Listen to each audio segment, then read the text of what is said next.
What's the first thing you do when you wake up? Is it checking on your credit score? Didn't think so. At Chime, that's exactly what they do. With their secure Chime Credit Builder Visa credit card, you can start to build credit with your own money. Chime reports your payments to credit bureaus to help you build credit over time. Their members see an increase of 30 points on average. All of this with no annual fees, large security deposits, or credit checks to apply. I love how easy Chime makes it to help you build your credit. So start your credit journey with Chime. Sign up only takes 2 minutes and doesn't affect your credit score. Get started at chime.com/ratchet. That's chime.com/ratchet. The Chime Credit Builder Visa credit card is issued by Stride Bank of North America, pursuant to a license from Visa USA. Chime checking account and $200 qualifying direct deposit required to apply for the secured Chime Credit Builder Visa credit card. Regular on-time payment history can have a positive impact on your credit score. Impact to score may vary, and some users' scores may not improve. Out-of-network ATM withdrawal fees may apply except at MoneyPass ATMs in a 7-Eleven or any Allpoint or Visa Plus Alliance ATM. If you have an e-commerce business, you know that post-holidays can be just as busy as the beginning of the holiday season.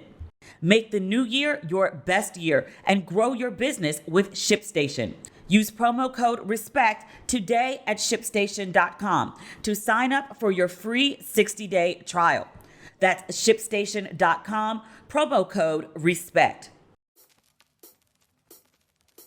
Ladies and gentlemen, boys and girls, and those who don't identify as either, you are listening once again to Ratchet and Respectable.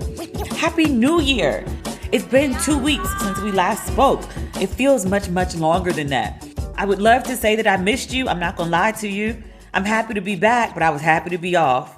I had a great holiday season in Ghana. Ghana for Detty December is something else. My God. A bunch of my friends came in town to celebrate the holidays, not necessarily to see me, but to turn up. Davita's been here the whole time. She was hosting another trip for Christmas and New Year's. My friend and lawyer, Nye, was in town. My cousin, who just turned 30 on Christmas Day, no less, she was in town with some of her friends. Bunches of people. Like, I was just out at clubs at 7:30 in the morning and running into friends I haven't seen in forever. Some people I didn't even know were coming, and they were just here at the club. I was like, oh my gosh. I said I was going to keep it low key. I was like, I'm only going to go to like brunches and events. I don't need to be in the clubs. The whole time I've been in Ghana, I think I went out. I did the club for Global Citizen, but I was home by like 2:30. And then there was another time I went shortly after I got here. One of my friends, Nicole, threw me a dinner party when I first arrived. And then after dinner, it's supposed to be a cocktail lounge, but it was a straight turn up. Quietly, Ghana turns up every weekend. It's not just for December. The clubs are always open, except for November when they close down to prepare for December. But otherwise, I've been to the club twice since I moved here in August, which was still a lot for me because I had sworn off clubs a long, long time ago. It's just not my real vibe. But somehow, last week, I ended up at the club and stayed until 7:30 in the morning. Like, the sun came up. Like, I saw the sun break the sky and still kept partying. Was dancing, two-stepping and twirling and such. I haven't danced in public in maybe 5 years, if not longer. I was like, who am I? Then left the club at 7:30 and went to the beach. I mean, it was right there. But still, I could have left and gone and gotten an Uber and properly taken my black ass home. But no, I went down to the beach. I got in the water up to my knees. I was frolicking and such. And then I called an Uber to take my black ass home. And then did it again 2 nights later. I went out for New Year's Eve. We had a whole table at this party. It was like thousands of people. Like, I don't even know, like 5,000, 10,000. Like, once it gets past 5,000, I lose count. But it was thousands of people. But we had a little section, me and like 9 friends. And it was really cute. And we kept going until, I think, 5:30.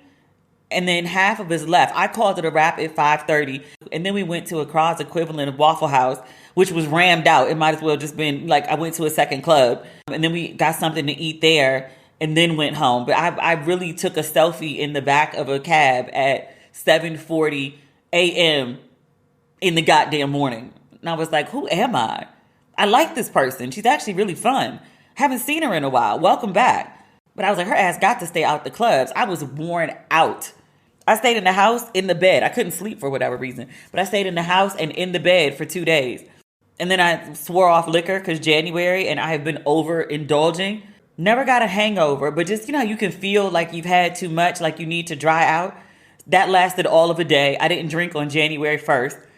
And then January 2nd, that was yesterday. A friend in my head was in town. There's this guy, like professionally, we've been on each other's radar for years and years. Like I followed him on Twitter since 2011. But he was in town for the holidays. And so he hit me up and was like, hey, can we connect? So we went and got drinks and then got something to eat. Great conversation.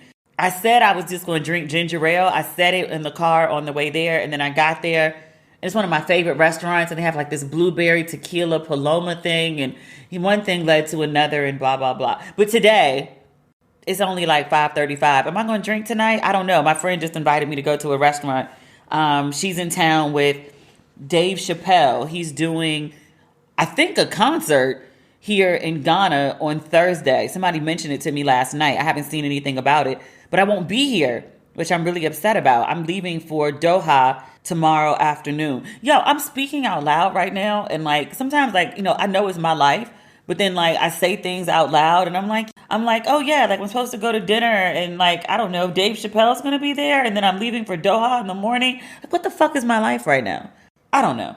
I know I've sat on this podcast and talked so much shit about Dave Chappelle, and I've said every time, I really do like Dave Chappelle. I think he's very smart. I think he's a good comedian. I just think his take on trans is trash, which, hopefully that doesn't come up at dinner tonight.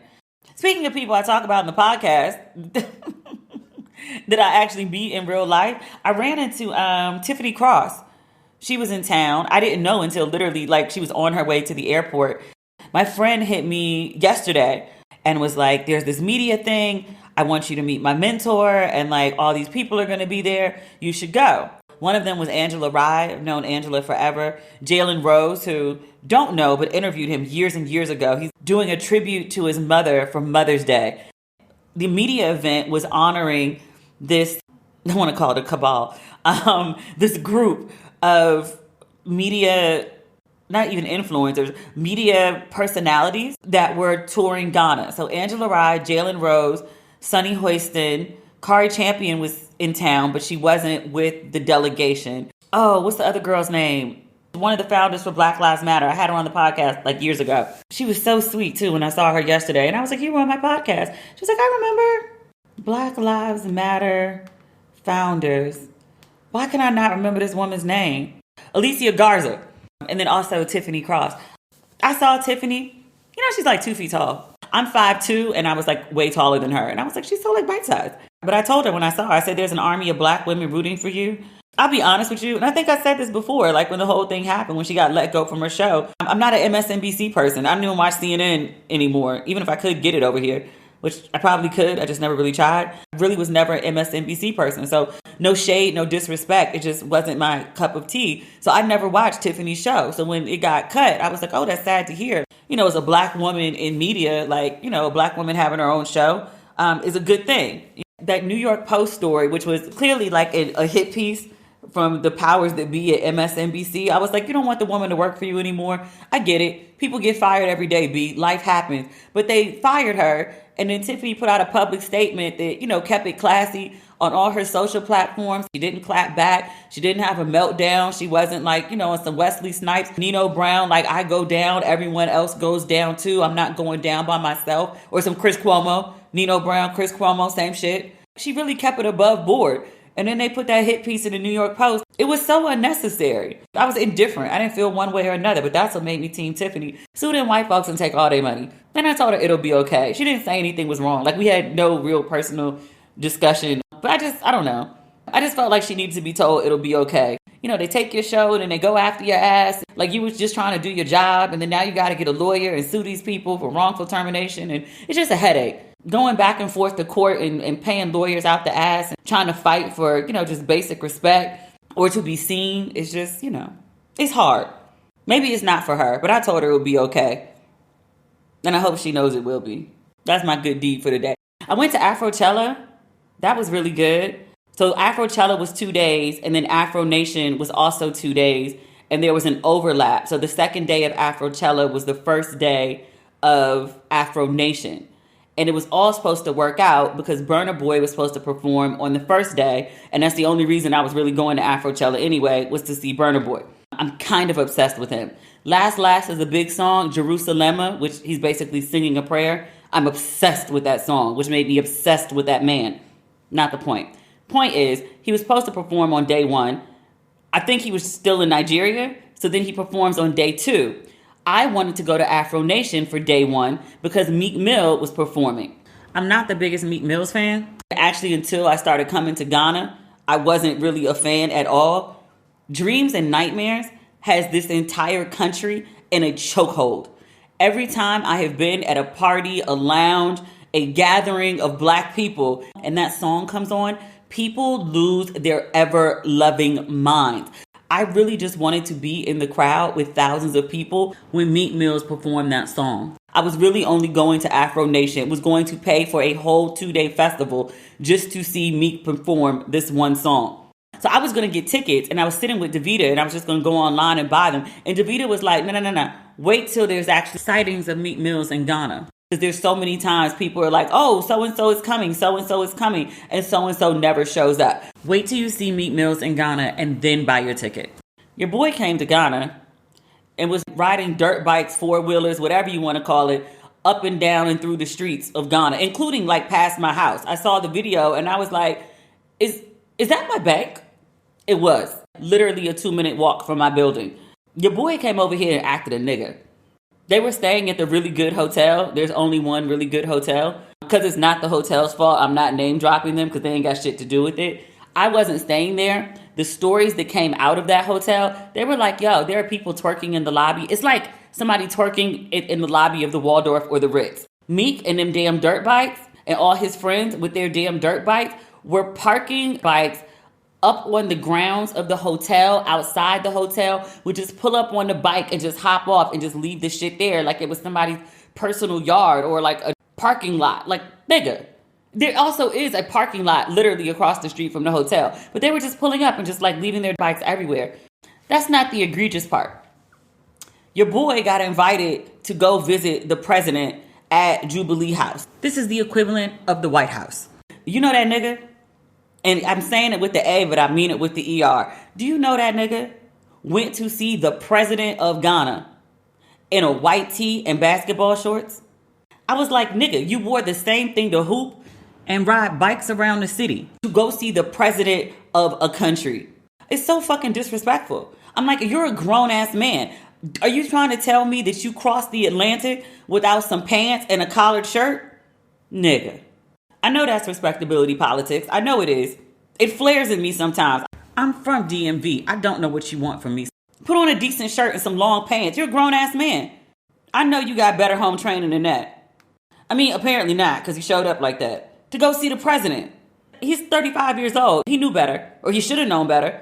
Or if he didn't know better, somebody should have told him better. And if he flew across the goddamn Atlantic Ocean with no long pants and a collared shirt, something decent, it's nothing but tailors in this country. Throw a rock, hit a tailor.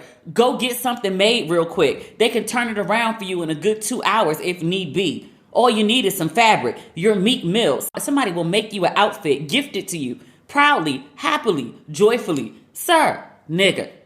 I was embarrassed for him. On these Gunyan blogs, they've been dragging his ass nonstop for that stunt. And I was like, you deserve it. The thing that hurts me though is because they're like, oh, these Americans, they have no class. I can't really argue because some of your people did come over here and show literally their whole ass.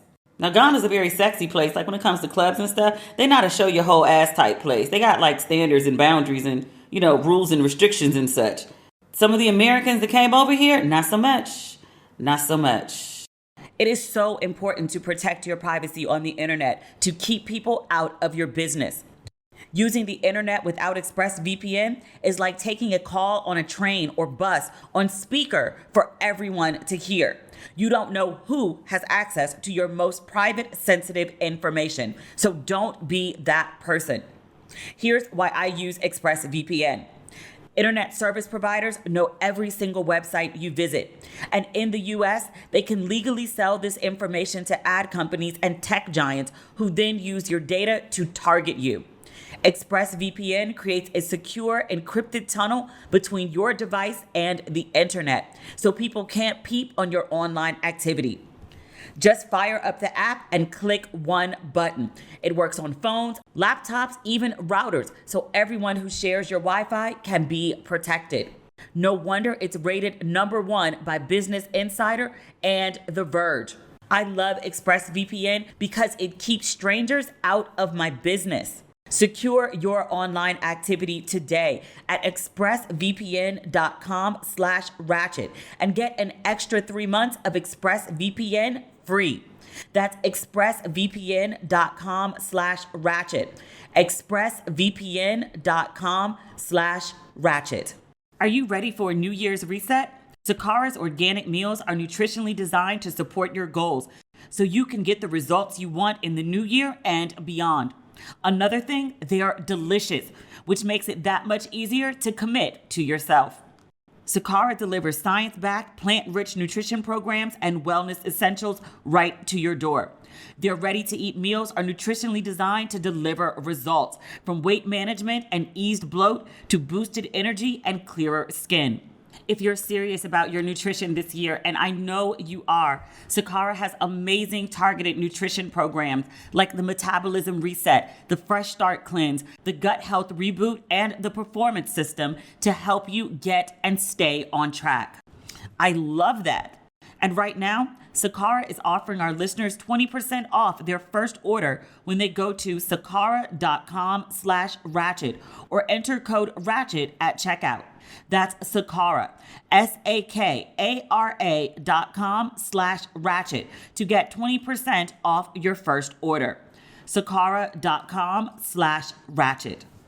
If you have an e-commerce business, you know that post-holidays can be just as busy as the beginning of the holiday season. A new year is full of possibilities, but when your e-commerce business is dealing with gift returns, late deliveries, and a mountain of customer emails, you can feel stuck. ShipStation makes the post-holiday work much easier to handle, helping you keep customers happy, fulfill more orders than ever, and all while cutting shipping costs and managing it all from a single dashboard. And their best rates in the industry just got even better, with up to 86% off USPS and UPS rates. It's not a question of if you should switch to ShipStation, but why you haven't already. I've been using ShipStation since the beginning of my business, and I highly recommend it to any e-commerce seller. Over 130,000 companies, including mine, have grown their e-commerce business with ShipStation. And 98% of companies that stick with ShipStation for a year become customers for life. Make the new year your best year and grow your business with ShipStation. Use promo code RESPECT today at ShipStation.com to sign up for your free 60-day trial. That's ShipStation.com, promo code RESPECT. Did I do anything else? I did a lot of sleeping, laying around, and doing absolutely nothing. I watched a bunch of TV. I watched Emily in Paris, which I've been waiting for. Emily's cool. She's all right. I'm obsessed with her love interest on the show, Alfie. He's like this black Brit. He's not even my usual type. He's like light skin, curly hair, beautiful teeth, gorgeous face. I really just like fine men. I tend to go for the browner ones in general, but I also have a clear and healthy, mostly healthy, obsession with Michael Ealy, who's clearly, not on the browner side, but neither is this guy. He looks nothing like Michael Ealy, by the way. They're just both light skinned. And this guy doesn't have bright eyes. He's just gorgeous. Partially the accent, but the face. He's Emily's love interest, and season 3 is really, really, really good. I don't like where they're going with it, and I don't want to give any spoilers away for people who haven't seen it, even though, it's been out for 2 weeks. I feel like I should be able to say what I want, but just in case. I don't like where the show is going to have to go in season 4, but I really, really, really like Alfie. And if they did a spinoff, because Alfie's from London, but he's in Paris, but I was if they did a spinoff where Alfie went back to London, I know it's supposed to be Emily in Paris, this American in Paris, this fish out of water who's figuring out this new terrain. I get it. But Alfie could really go back to London and I'd be fine watching Alfie bop around London and I don't know, work, date, whatever, they could really just, turn the volume off and just film him moving around for hours at a time. And I'd probably just watch that. Alfie is fine as fuck. I watched Kindred. I think I talked about it on my social. I don't know if I talked about it on here. It's really good. I wrote a review of it, I think just after the first episode, and was like, yo, this is amazing TV. Like, everyone should be watching this. And then I did a follow-up when I got to the end. And, like, I really loved it. In general, I don't like movies about, I'm going to say the word, like, black torture porn, but it's not that. It is violent. There is slavery involved. But at no point did I feel it was like horror porn. That's the word I'm looking for. Remember that there was this Amazon show. It was a series that I think they're actually turning into a show. It was about the black family. It was either called Them or Us. But it was a black family who moved from a black neighborhood in Chicago to the white suburbs. And they just basically got tortured. It went too far. Everything that happened was crazy, but also necessary. But also great story, well told. I liked the characters. I liked the acting. I liked the storyline. I liked everything about it. I loved that it was based on Octavia Butler's books, just because people have been talking about turning Kindred into a TV show, a film, whatever, forever and a day. I think Kindred came out before I was born, either 1975 or 1979. I can't remember, and I don't have the date in front of me. But it's been around for like a good 40 plus years minimum. I've read the book years ago, so I kind of knew where the story was going. It did deviate from the book, which people were very quick to point out. Like, I can't believe you liked it. Anyone who liked this must not have read the book. And I'm like, it's two different things. It's two different mediums. People got very, very book purist. It's not the same as the book. In the book, the character did, in the book, the character did, in the book, the character did. Just stop watching. Just stop watching. Because if what you want is a total adaptation, it's never going to happen. It never happens.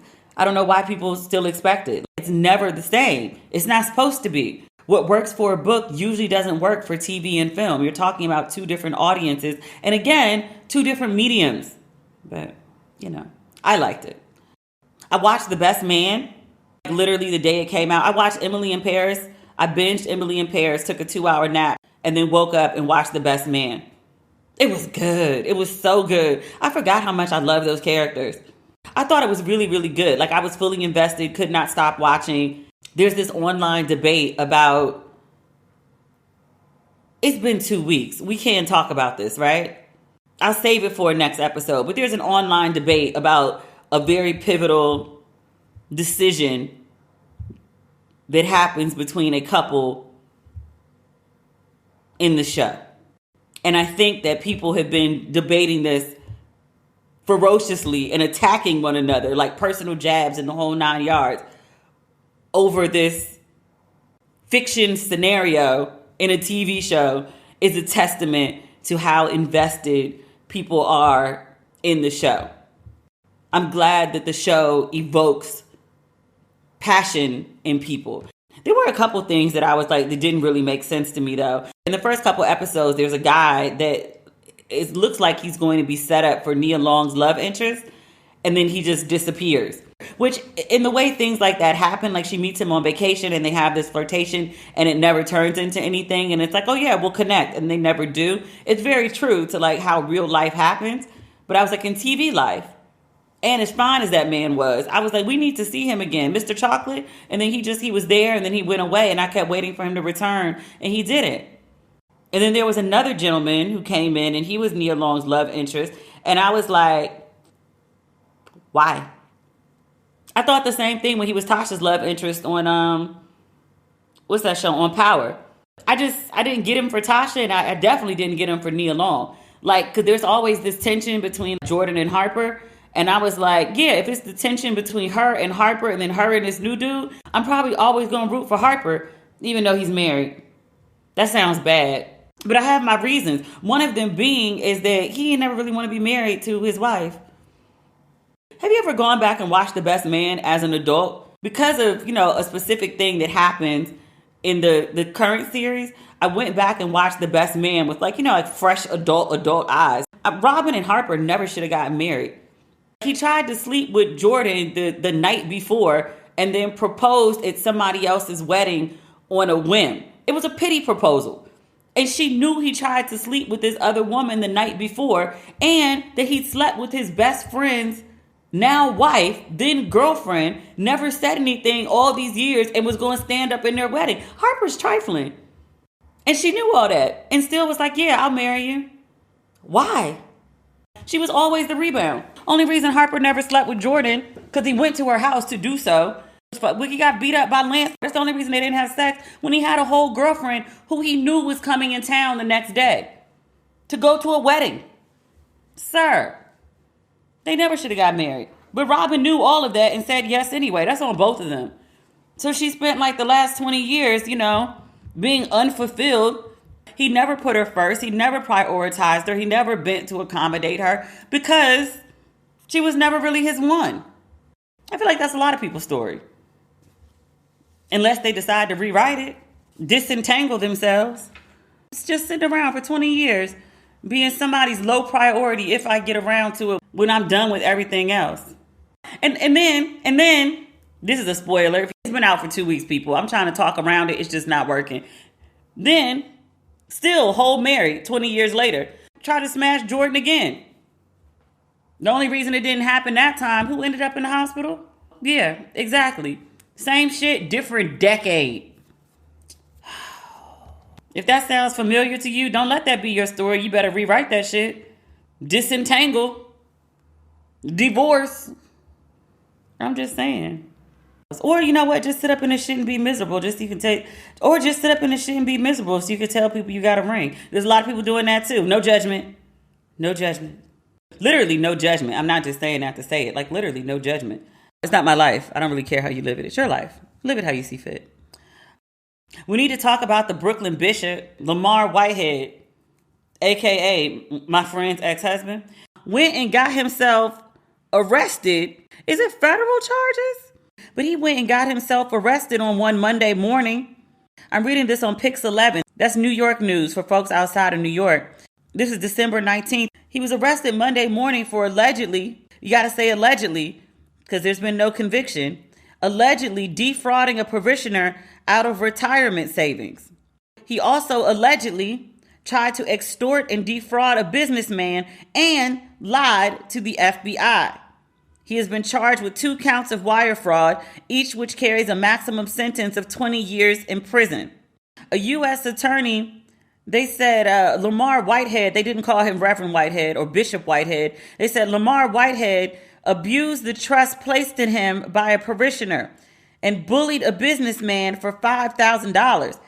We talked about this before because right after that alleged, I'm going to say alleged there too, because that was never proven, that church robbery on video, which is what brought the Brooklyn Bishop into the national consciousness or international consciousness, as the case may be now. There was another, I don't remember which publication it was, but they went digging and found there's a lawsuit from this parishioner. They found that there was a foreclosure on one of his homes. They talked about his previous arrest and his prison sentences for scamming. Isn't really a legal term. I don't know what the proper legal term is for scamming, but that's what he went to jail for, I believe. But in this instance, he tried to get a parishioner to invest $90,000 of her retirement savings. She gave him the money and he spent that money on luxury goods and other personal purposes. Oh dear. The Brooklyn Bishop is also charged with extortion.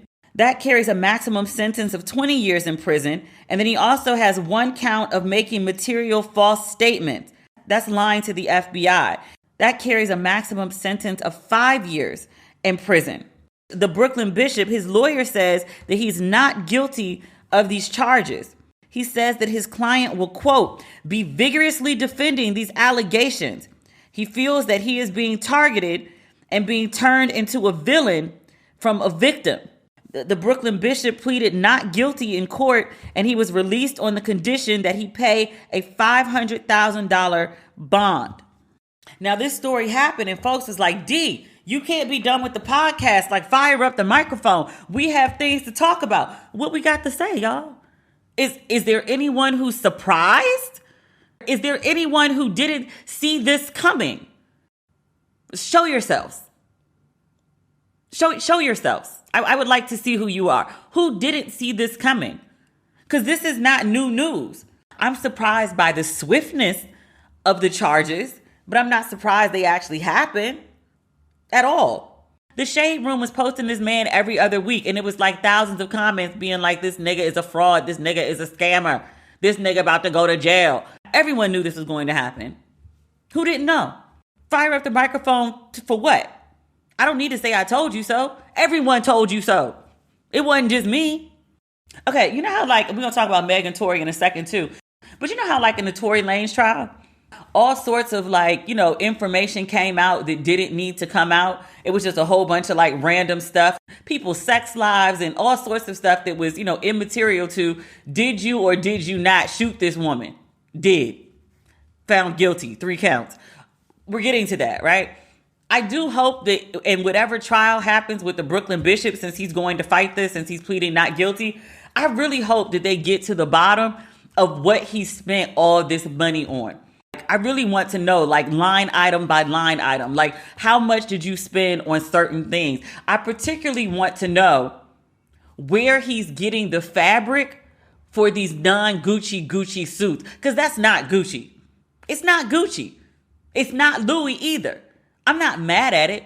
It's a real like, old school Dapper Dan type shit. I'm not mad at it. I'm especially not mad at the tailor. The tailor is gifted. I don't know why this gifted tailor has agreed to like make these concoctions for him with these fabrics, but maybe he's paying top dollar. I mean, he's allegedly taking all this money from people. He does have some to spend.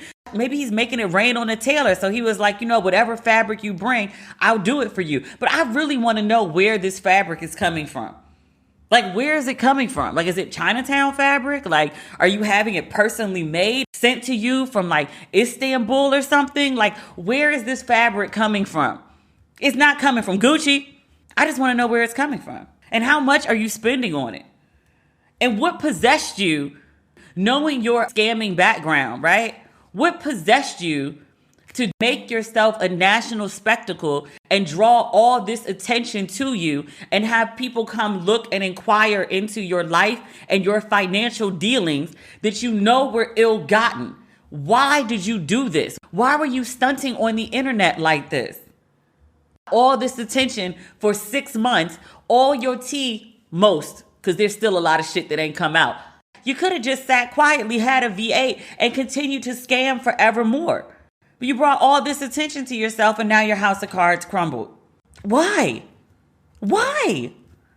What's the line at the end of, I love this movie. I've watched it 50 million times. Devil's Advocate. He says something about like ego is my favorite. What's the last line in Devil's Advocate? He says, vanity, definitely my favorite sin. Sir, you did this to yourself. I'm sorry, you did this to yourself. You've been to jail once for this type of shit. Got out, started doing it again in God's name. Stop playing with the Lord's name. Let your ego get the best of you. Now it's looking like you're going back to jail. Up to 20 years for some of these charges, sir. Also this, like I clown about this shit because it's like stupid. But real talk, right? He's somebody's father. He's 3 people's father, at least. There's the baby that he kept saying somebody put a gun in my daughter's face. That's a baby. That child's not even 2. And then there's at least 2 older children. Like, this is just dumb. At the end of the day, it's just dumb. All the effort that he's put into masterminding this persona and turning himself infamous or famous or whatever and scamming people, these elaborate scams to get money out of people. You really could have just got like a real job and like applied your scamming mentality. I'm not saying that would have been easier. I'm saying it wouldn't land you in jail. But here we are nevertheless. I wish him nothing. I wish him what he deserves. Fitness isn't a fad, it's a journey. And no one knows that better than Peloton, which has become an essential part of my fitness journey. Between the convenience and the motivation, it gets no better. Peloton offers thousands of on-demand classes available 24/7. That means you can work out whenever and wherever it's convenient for you. Peloton instructors have a variety of training backgrounds and styles of motivation that work for people of all fitness levels.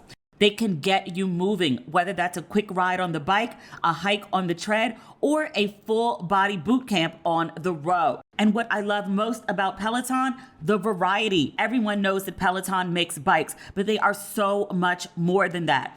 They also make treadmills that adjust your speed and incline automatically, so you never have to break your stride, and rowers that give you feedback on your form. They also have the promo you've been waiting for. Right now, get $500 off Peloton bike or tread packages, or $250 off Peloton row packages. Choose the package that will take your training to the next level with accessories like a heart rate band, non-slip grip dumbbells, cycling shoes, and more. All access membership separate. Offer ends January 8th, 2023. Excludes bike plus, tread, and row basics. See additional terms on onepeloton.com. This episode is brought to you by BetterHelp. When you're at your best, you can do great things. But sometimes life gets you bogged down, and you may feel overwhelmed or like you're not showing up in the way you want to. Working with a therapist can help you get closer to the best version of you. Because when you feel empowered, you're more prepared to take on everything life throws at you. I am a huge advocate of therapy. I think everyone should get some, especially the people that don't think they need it. You're usually the person who needs it the most. I also don't believe in waiting until there's a crisis to call a therapist. You get a therapist so you don't go deep into crisis. If you're thinking of giving therapy a try, BetterHelp is a great option. It's convenient, flexible, affordable, and my favorite part, entirely online. Just fill out a brief questionnaire to get matched with a licensed therapist and switch therapists anytime for no additional charge. If you want to live a more empowered life, therapy can get you there. Visit betterhelp.com/ratchet today to get 10% off your first month. That's BetterHelp, HELP.com/ratchet. Last but not least, I want to talk about Meg and Tory. This is another big story that happened while we were on break. People are like, Demetria, the podcast, you must. I mustn't. I am on break. Meg and Tory. Meg was not on trial. I have to keep repeating that. Megan was the victim. Megan was the victim here. And a jury of Tory's peers said as much. They did find that he did shoot her after his repeated denials that he did not. He was so arrogant about it, like making songs about it. Weapons against me won't prosper. Like he was quoting Bible verses, like all sorts of haughty shit, only to be found guilty on 3 counts. Guilty of assault with a semi-automatic firearm, carrying a loaded unregistered firearm in a vehicle, and discharge of a firearm with gross negligence. AKA, you shot her, nigga. Just like Megan said forever and a day ago. Folks drag that woman nonstop. She's lying. It'll come out in court. She's lying. Yeah, but it came out in court that she wasn't. And you know what niggas did? All the niggas who was like, oh, it's going to come out in court. It's not going to be found guilty because he didn't shoot her, blah, blah, blah. The court found him guilty of 3 counts. We're still waiting to see how long he's going to be sentenced for, but the nigga is currently locked up. Immediately, people were like, oh my God, there was reasonable doubt. The jurors didn't take XYZ into consideration. Free Tory. He didn't do it. There's a lot of people that just hate women, including other women. We saw pictures of the woman's fucked up feet years ago. And people were like, oh, she just stepped on glass. A doctor said there's shrapnel in her feet still. She got shot in both feet. Well, how was she able to walk if she got shot in both feet? By God's grace, God damn it. Because she wasn't like destitute and confined to a wheelchair after she got shot in both feet. It's evidence that like it didn't really matter or she didn't really get shot. Despite the doctor being like, yeah, we took bullet shrapnel out of her feet. Like, come on, people, really? I can't say I'm surprised. The level of hatred that has been exhibited toward Megan and women in general throughout this trial, but even, just a daily random day on the internet, I'm not even shocked. Her best friend shot her and the jury was wrong. Black men get railroaded in the court system. Sometimes they do. And sometimes black men do dumb shit like shoot a woman in the feet because she bruised his ego. Sometimes that happens too. And this nigga did that shit. He shot her. And a whole jury listened to all the evidence that all these people talking about it on the internet who just heard snippets or heard Tory's denials and just decided I'm going to believe him blindly, who weren't in the courtroom, who didn't even go read the play-by-play that were in actual journalistic publications, not just random people tweeting or making status updates or TikTok videos or some shit. Didn't even bother actually actual journalistic reporting of what happened. Have just decided no, he didn't do that shit, despite the court finding him guilty of doing that shit. Okay. Megan got shot. She said, I know who shot me. He shot me. The jurors found him guilty of shooting her. There was a witness who was like, I saw the little man shooting her. No, he ain't shoot her. What? You know what did get me though? I wasn't sure Tory was going to be found guilty just because getting justice for black women, see Breonna Taylor, is very hard to come by. I really didn't know what the outcome of that case was going to be. I would not have been shocked if Tory Lanez had been found not guilty. I would have been disappointed. I would have been appalled. I would have been angry. But I would not have been surprised. I also wasn't surprised that he was found guilty because Megan said he shot me. And then I'd been following the case throughout. And then, after Megan got shot, her ex-best friend, who won't confirm or deny anything now, at one point is on video detailing what happened and how Megan got shot. There's also the text right after the shooting to Megan's bodyguard that says, oh my God, Tory shot Meg. All of these things made it obvious to me that yes, he did shoot her. What I didn't have on my bingo card, Tory Lanez's parents. They went to trial every day. They sat in the courtroom every day and listened to the testimony. They know why their son couldn't testify in his own defense. He couldn't get on the stand because they would be able to ask him about other violent incidents. His lawyers didn't want him to have to answer those questions because it shows a pattern of violent behavior and of being a hothead. Okay, you know your son. You know your son because, sir, you know you. His father's one too. Tory Lanez gets sentenced. But there are reports that his parents, his father and his stepmother, who to court showed up in a Tweety Bird outfit. And I was like I said about Meek Mill, you didn't have no decent clothes to wear to court. Your son, stepson, son, same difference to me. Your son is on trial, facing multiple years in prison and deportation. You couldn't find no decent dress, a suit, something that didn't have a cartoon character on it. This is your court outfit. According to reports from journalists, they acted a plumb fool in the courtroom after the verdict is read. I'm looking for video. I'm all the way in Ghana. Somebody points out, ain't no video. All you got is the reports.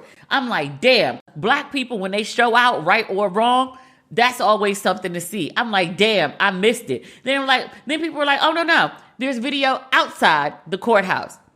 Tory Lanez's father gets in front of all these news cameras and starts going off about his son's innocence, how he was railroaded, how this is an injustice that his son has been found guilty.